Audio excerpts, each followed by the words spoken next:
Just really keen to welcome you all to the EEUK Fellowship webinar, where we're going to talk a little bit about the approach and then maybe answer some questions on actually how you handle the paperwork and some quick tips to get you through pulling together. So I'm just going to talk a little bit about the background of the paperwork so that you understand what you've received and maybe what you should be.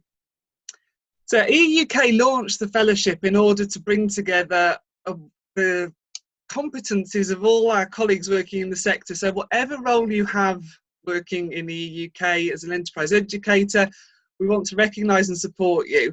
So under our mission, we launched the fellowship in order to provide a pathway, a competence pathway, so that you could have a certificate that recognises your work in the sector. If you've looked online at the information and had your feedback, you will have seen that there's three choices to make in terms of which competence pathway you choose.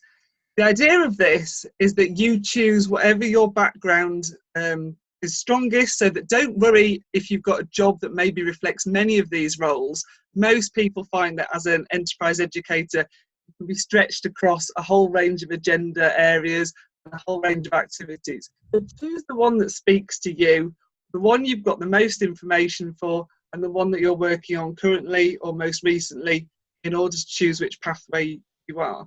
So you'll find that they basically break down into three areas: academic, an extracurricular practitioner, and then a more managerial influencing role.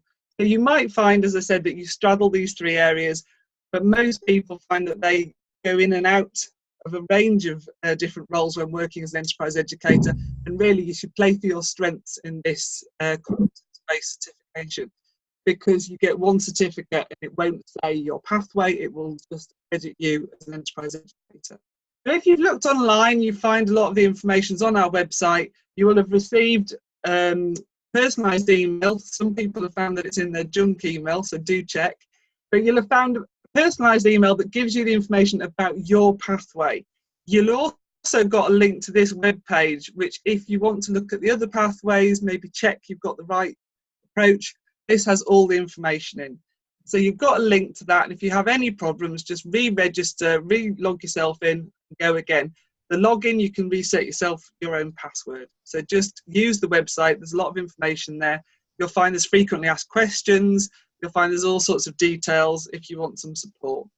But in terms of looking at the actual paperwork, many people want to know what's the best way to approach their application, because it's slightly different to some of the kind of academic papers. It's more like an application. You're demonstrating your competence. So I'd just like to go through the 4 sections and give you a little bit of advice. Section 1 is basically making a case for your role. This example on this slide talks about the academic role, but basically whichever approach, whichever pathway you've taken, you'll be looking to make your case. Why do you do what you do? Why do you add value in your role? How do you keep up to date with information? And what are the kind of behaviours or the competencies that you reflect as an enterprise educator? Some relatively short statements and clear information about being an enterprise educator. There are 5 areas to address, but it really is a relatively short section, under 600 to 800 words, just explaining what you do and how you do it. So the assessors will be asking for you to really say your role and what you do. And a job title, as we know in enterprise education, can always reflect the range of the activities that you're doing.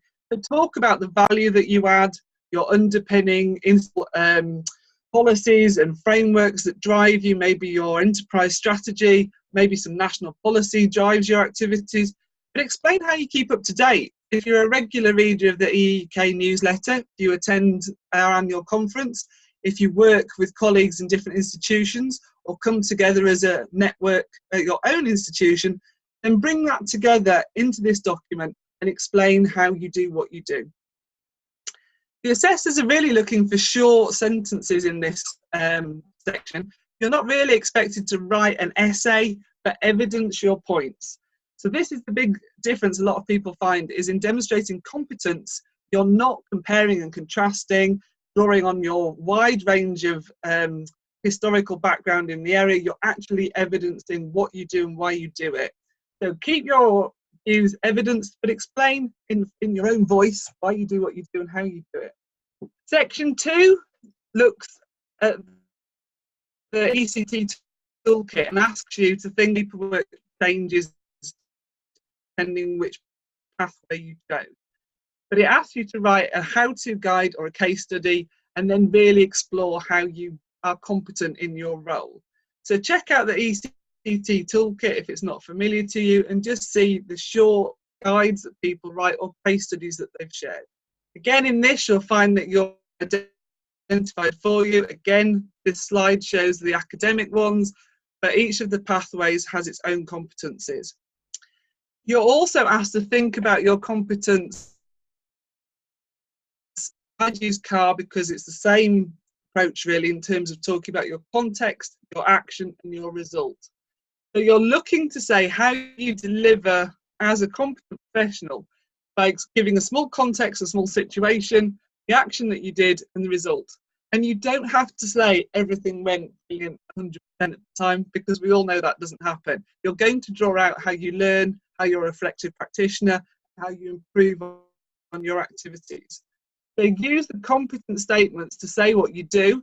Many people find it's easier to choose their toolkit example or choose their case study and then write competent statements just to that example. So take a look and see if that works for you. But if it doesn't, it's fine to give new context, new situation, and then explain your action, your role in that situation, and then the result. And again, lots of colleagues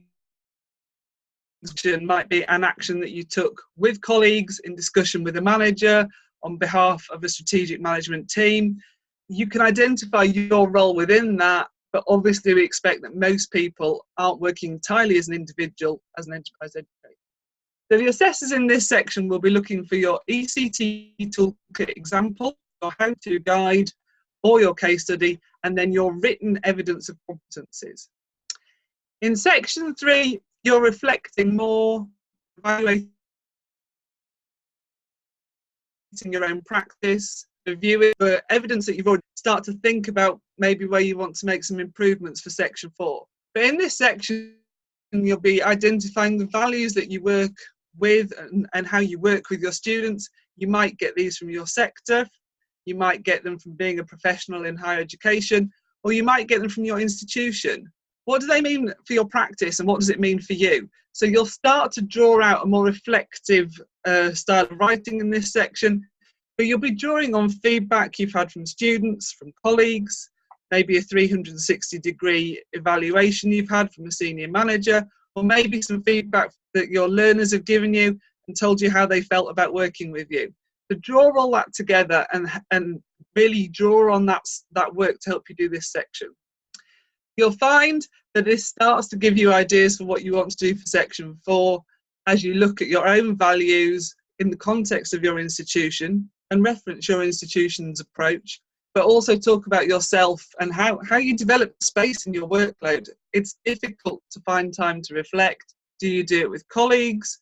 Do you do it at IEC? Do you do it with your team? Or do you have to work on your own, and do you make time to do this to actually look at how you reflect and learn from your activities? So as I said, you're not identifying in section 2 activities that went 100%. You're constantly learning and evaluating and being informed by evaluators in this are looking again for concise statements and maybe evidence and examples, quotes, evaluations that might then lead you to think about what you want to improve and change for section 4, which is the action plan. And as I said, section 4 really can be a table. It is your personal development plan. So not your work ambitions for the next 12 months, but what do you want to improve upon? Is there something, as you look at all your work, you actually identify a theme and think, I really need to address feedback, forms, looking at how we recruit our students, looking at how we engage. I want to understand how other institutions are working on something, and write yourself some smart objectives. These will be what you share with your senior manager to get your letter of confirmation and support. So that's really what you're working towards, is having reflected on your role, what does it mean for you next? How are you going to take this forward? So it is an opportunity to look at your practice, to reflect on your values within that practice, and then create an action plan that you can use to help you move forward. So you'll find in the paperwork, it talks about your action plan, where you'll be looking to evaluate and reflect, but really you're asked to do a grid which helps you move forward. And that again is a really short in terms of word count, because you can do a short table explaining your SMART objectives. So when are you going to get them done by? You'll also find you need your letter of support, and you'll be evidencing your work with the bibliography. So again, you don't have to quote large amounts from different references and sources, but you do need to say what documents you use to underpin your thinking. If it's your university's enterprise strategy, if it's the QAA guidance or Entrecomp, tell us this is what's informing your thinking by putting that in your bibliography. Make it clear where you're getting your inspiration from. So again, the assessors here are really looking for a table, something very clear and sharp, and it might just fall out of your thinking from section 3 and quite clear as to why you want to do this. But you might want to bring in something that you've not identified in the rest of it, maybe something that you think you need to build on, presentation skills, facilitation skills, things that are an aside to what you've been reflecting on, and please put all that evidence in. You'll need a letter of support, and that will come from your senior manager or colleague, and that's just evidence that they've seen your action plan. You don't need to share your personal reflections with them or your deeper sections from 1, 2 or 3. It really is just to show that you're committed to your personal development and reflection, that they've seen that and they submit that. There's a template in the frequently asked questions on the website if you want to see some inspiration for that. It only needs to be short and ideally headed note paper. So my top tips for moving forward are really scan through all the paperwork, get your paperwork together, find the evaluations, get the quotes, find the emails where someone's thanked you or given you some guidance. Maybe you've had some feedback. Read it again and start to make some bullet points. You can write this in short statements. It's not a compare and contrast essay. It's not a historical reflection on the state of enterprise education. It's you explaining your approach to enterprise education. So with that in mind, my kind of personal top tips are, imagine you're giving an interview. You're not writing a research paper for this. You're giving an interview on why you're competent at your job. So explain how you know what you do and why you do it, why it's a good approach. You can reflect on what you need to learn and how you need to change, but explain as if it was the internal newsletter.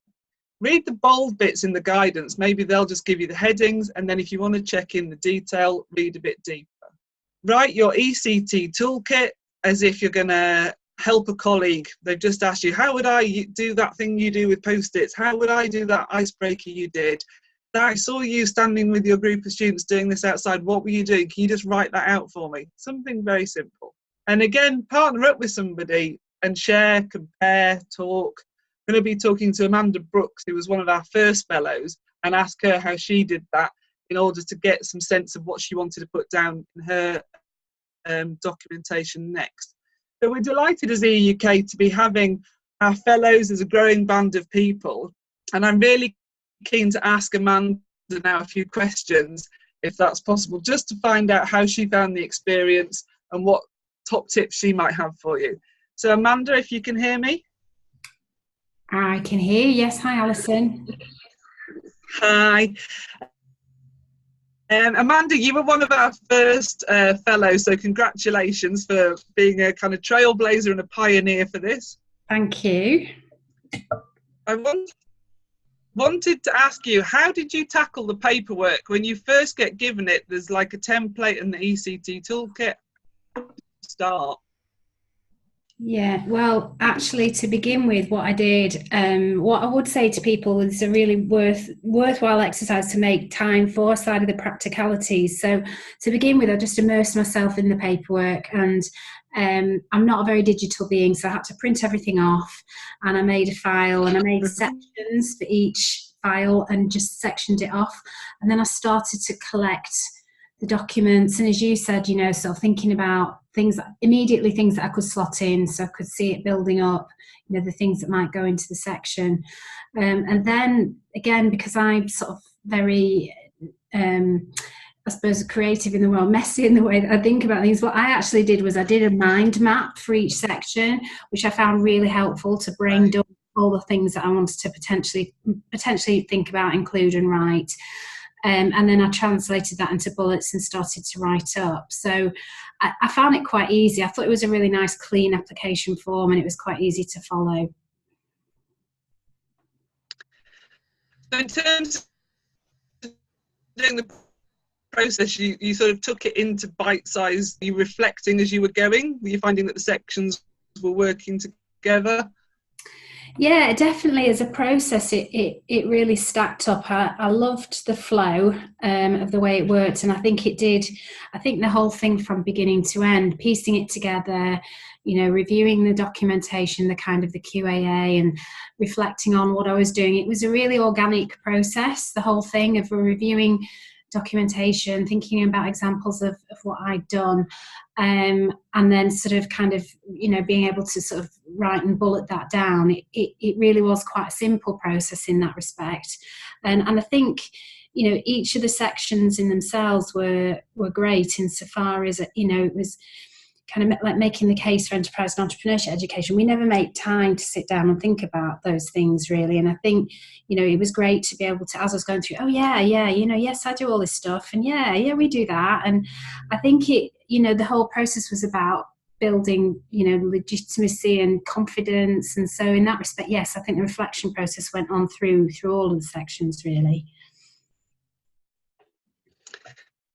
So you actually did it differently. When I approached mine, I did the EC to get that done, and then I found that helped me think about section 2 and 3 connected, and then I found 1 and 4 kind of were more standalone. We could look at them separately, but were you just writing short sentences and building it up that way? Was that the kind of style?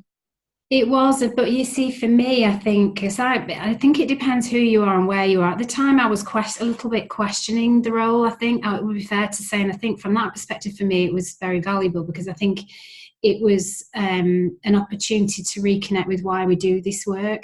So I think starting for me with I actually went through it section by section, just as it is. And I think for me, that told a story of what we're doing. So I started with what was the first section? So I'm just trying to... Making a case. Yeah, making the case, and then demonstrating the competence. So for me, that was a really logical flow. And actually, the ECT toolkit was the last thing that I did, because I felt like I demonstrated that I was a practitioner and I was very capable of doing this piece of work at the end and sharing something with other practitioners. So that was my approach to it, really. It was almost demonstrating competence myself in order to do the thing to share. So yeah, that was how I went through it. And yeah, the bullets and the kind of writing the bullet points and chunking things up, and to be honest, I found it very easy, and it was a very nicely structured, and I found it quite straightforward to do. So I think you obviously immersed yourself in the paperwork, and from the way you're talking, it obviously benefited you to bring your thinking together. And I think, as you make a case, it's quite interesting, because we're all so stretched working in this agenda. It reminds you what you're trying to do. And did you find it really benefited you to take a moment and actually think about your role and who you are and what you're doing? Absolutely. I think it was the very first time I would say I've reflected on my role in any way, for the reasons that you say. We don't make the time for that as individuals or within our teams, because we're so stretched. So it was an opportunity to not only reflect on that, but perhaps to start to shape more intentionally where I go from here. I think it was a reminder that, this is good work. It's really important work. It's a role that exists to change the educational experience, and that's why sometimes it's so difficult, and that's okay.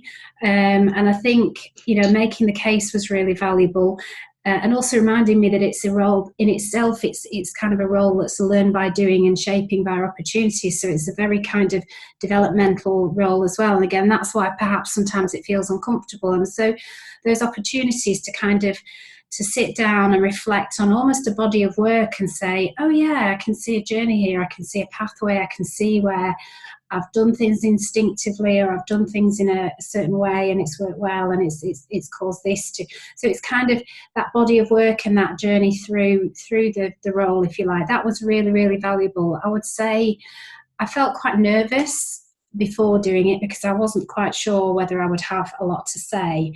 But the value of the whole, the way it's structured in reality, I had an awful lot to say. And what I uncovered actually was a breadth and depth of personal practice and experience, which not only told me that I was making progress myself within my practice, but within the impact for students, but also, you know, your own unique values of practitioner. As you say, you know, we come in all shapes and sizes and we're in different contexts, and you know, how do you measure and value that? And I think what it did was give me a sense of my value, you know, as a practitioner in this space. So I guess the other thing I would say, there was a challenge for me in writing after such a long time. It was quite messy for me doing it, but, you know, again, I would say it was still hugely valuable. That was just my experience. And also, I suppose, really pointing me to the ECT toolkit, I would say that was valuable because, again, I sort of had a look through at the other examples, and what you realise is a lot of people out there, you sometimes forget these resources exist for you and that you can contribute to them and draw from them. And so, you know, connecting you with almost a community of practice, I think the award probably did that for me, even though I was working on it on my own. And I think sort of in terms of what next, I think when I finished, when I looked at it, I thought, gosh, you could take this to a department, or, you know, you could almost write blog posts from this about the experience of what we do for staff, or take it into best practice events. It was a real kind of catalyst for me of looking at, you know, how far I'd travelled in the practice, and where I want to go next, really. So my top tips for people would be, I did it because we had a deadline. It was a pilot. We had so many days to do it. I was lucky I had full days that I could apply to it. But what I would say to anybody who's considering doing it is give yourself time to kind of collate the paperwork, read through it, have a think, draw any documents, and really just reflect and enjoy the process of doing it, because that's the value, I think, of doing it, is that kind of, where am I now, what have I done, and what's next. Yeah, I think that's great in terms of lots of colleagues practically want to know how much time does it take. And I think I, like you, would say start folder on your desktop or an in tray on your desk of things that just are useful, quotes, guidance, tips, feedback, comments, events that you've run. Just remind yourself what the last year has been through, and then you can start to reflect on your own role within it. I mean, it sounds like you did something similar, build it up rather than sit down with a blank sheet of paper and try to cram it into a short amount of time. Yeah, and I think you can't do that, because actually, if you like, I mean, I don't know what everyone else is like, but I, even week to week, I'll pull something out and go, oh my God, did I really do that? I don't remember doing that. So I think unless you leave a bit of space around yourself to kind of dig in a bit and remind yourself, I think you wouldn't get the full, because I think you do forget. You forget the things you've done, and you forget the value of them, and you forget those little emails and all those things that made a difference. So it's good to leave time to just let it percolate a bit, and really draw out the things that have been valuable. Brilliant. That's been great. I'm going to ask our colleagues who are on the webinar currently if they have any questions that they'd like to ask you, from actually doing the paperwork and being one of our first ever fellows, and obviously myself if I can help in any way. But I was just going to say, I've been saying to people, as a last question to you, Amanda, that it takes about 5 days of writing time with the pre-work in advance, and maybe checking in with your line manager about the letter, doing bits on your bibliography around that. Do you think that's fair enough amount of time, or do you think I've made it sound too quick? Yeah, for me, I would say it was probably 5 to 7 days of writing, if I was, and probably a bit of prep. So I guess it depends on how good you are at drawing, or what your process is. For me, yeah, around then, certainly not less than 5 days, I would say. And I think you're right. You do need some clear time, as well as the kind of prep thing that you can be working on as you go, but you do need some clear time to sit and ask yourself those questions, or interview yourself, or however you're going to do it. But that kind of focused time to write is really important. So with that, great. Might check if anybody has any questions. Okay, so one of the questions that's come through is, my toolkit idea is quite similar to one that is already in the toolkit. Is that a problem? No. My view would be that everybody's drawing on somebody else's work and approaches to get things done. So I think you can reference it to make it clear, and then say either you could write it up as a case example. If someone's written a how-to guide, you could write, I did it with engineers in a lecture theatre on the 3rd year, and give us that context of how it worked. Because many of the techniques appear to be very generic, but actually share with us how did it really work when you had 14 chemists or 30 geographers. How did you make it flow? What challenges did it present working with scientists or humanities students? Similar. But generally I would say most people are tweaking and adapting, and therefore there will be overlap, and we don't expect everybody to be coming up with a completely new icebreaker or way of teaching their enterprise module, because we're standing on the shoulders of giants to get a lot of this work done. So you will find the connections already there, but maybe consider writing it up as a case example rather than a how-to guide, or if it's an actual example, then do the opposite and write it as a guide so that someone else can follow it. I was curious about which sort of strand each of you achieved your fellowship through. Well, I did the practitioner strand.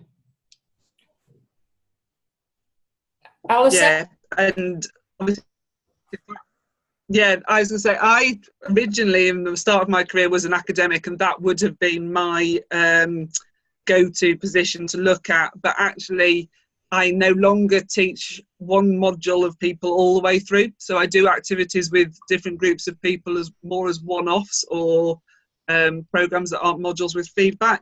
So I didn't follow that route because the evidence required for that wouldn't have been so appropriate.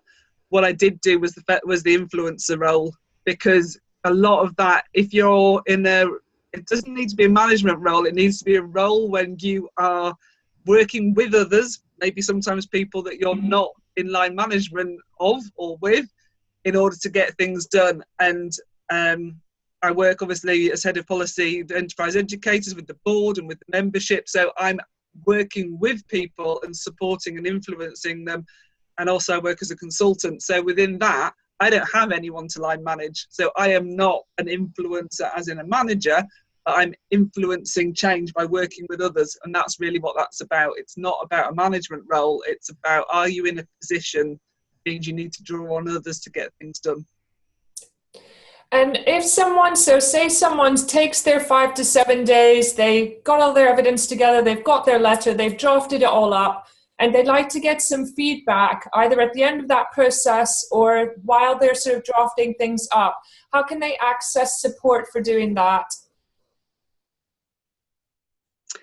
Many of the fellows have expressed support to colleagues who are coming up. So if you recognise any of the current fellows and you know them and you want to get in touch, I know many people have kind of made that offer. I'm more than happy. There's an email on the website, fellowship@enterprise.ac.uk, where we won't be giving individual feedback, but I can flag up any concerns that you might have in the paperwork so that you're in a strong position when you submit it. I can give some comment or some direction, but I won't be marking. It's peer reviewed and peer marked by the sector, so colleagues will be judged by fellows in their own sector, their own enterprise educators, but I can give some feedback if that's helpful. If anyone else has a question, you're welcome to either type it into chat or you can unmute yourself and ask it, and we'll give a few moments to allow people to formulate a question and ask it in the way they choose.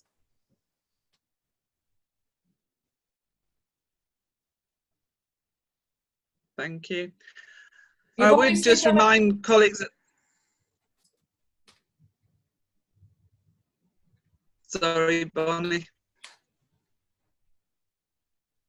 Am I still on? I'm still Yes. on microphone. Yeah, I'd just say as well, having done the practitioner one, if anybody wanted to have a chat one-to-one on the phone or Skype or something about, you know, my experience, I'm very happy to talk to anybody who wants to do that.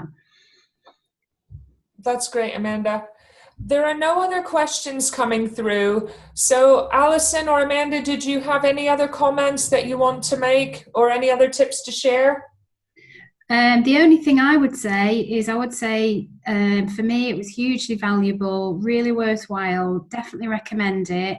And I would also perhaps have a look at, because this is one of the areas that we're not good here in our team, and this is flagged up for us, is really the kind of the peer review and the feedback and the kind of co-support to learn.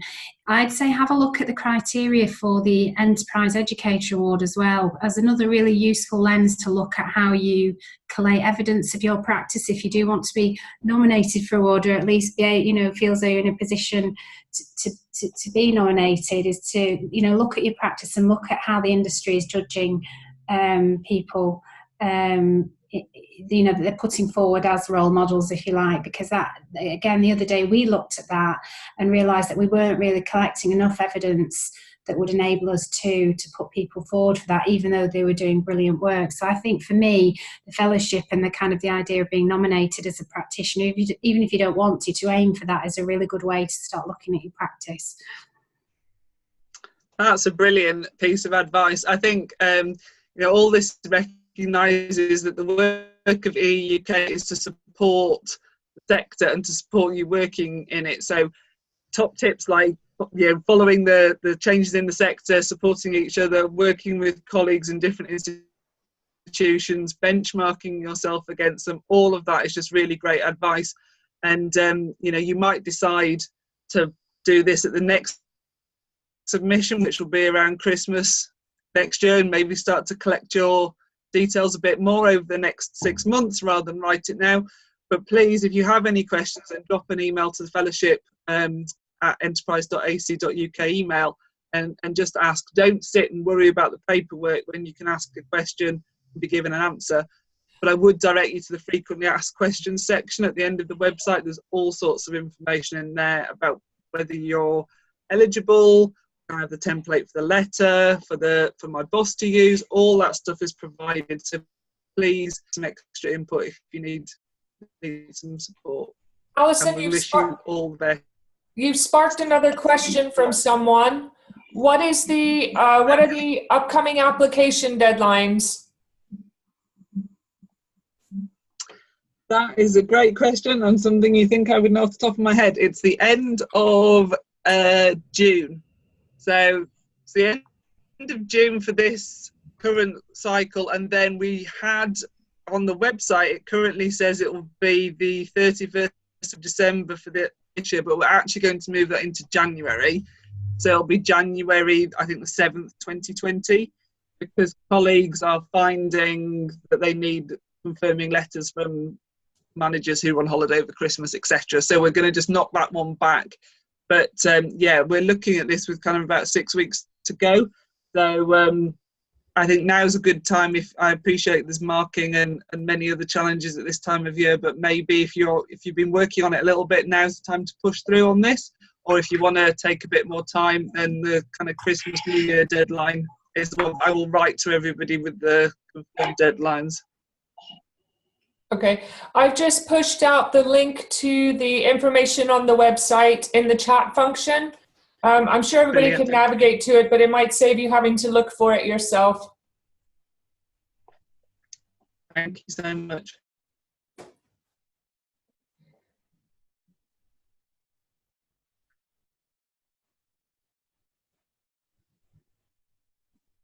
Well, it doesn't look to a close. Brilliant, and I'd formally like to thank you, Bonnie, for hosting